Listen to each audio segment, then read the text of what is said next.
See, it's important that we learn to differentiate between narcissistic demons and narcissistic traits. See, the church reduced Lilith to Adam's first wife, but it's the essence of femininity that they really hate. For those who need our remind, I am Reverend Dr. Sahaja L., your sacred spiritual guide, helping you unbind the spell so you can decolonize your mind.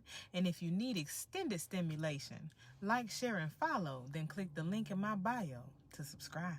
The idea of Lilith being Adam's first wife was the first indication of patriarchal subjugation because the etymology of wife is female slave, which religiously is interpreted as servant for life. But Lilith's exile was meant to program the subconscious that in order for women to architect the universe, her relationship status should reflect her worth. Needless to say, Lilith wasn't going for this. So as a defense, she became known as the devil's mistress. See, in earlier centuries, the patriarch knew that to dominate the world, they needed to replicate too. So it just so happens that the women and wives they would grape would miscarry the boys and fail to mutate. Even in today's time, the Lilithian wave is causing baby boy mortality at a much higher rate. And see, this is the dark side of femininity that the patriarch weaponizes as demonic witchery. See, they taught us that Eve was in with the serpent and then made Lilith the snake and demonized her purpose. Because even the Bible says the beginning was darkness. Darkness meaning divine, not something to caution.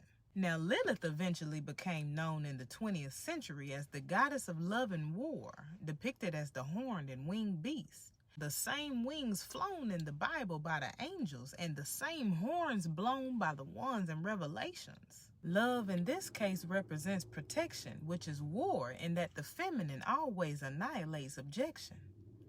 And this is where we misconstrue self-love for narcissism, because acknowledging our power is against patriarchal mission, although self-gratification is the patriarch's main ammunition. See, they need us to bow to thy staff for comfort, but the true staff is the kundalini in one's vertebral junction. So the true coming of Christ is much darker than it is light because they gaslit the daughters into silence, then use religion to colonize her sight.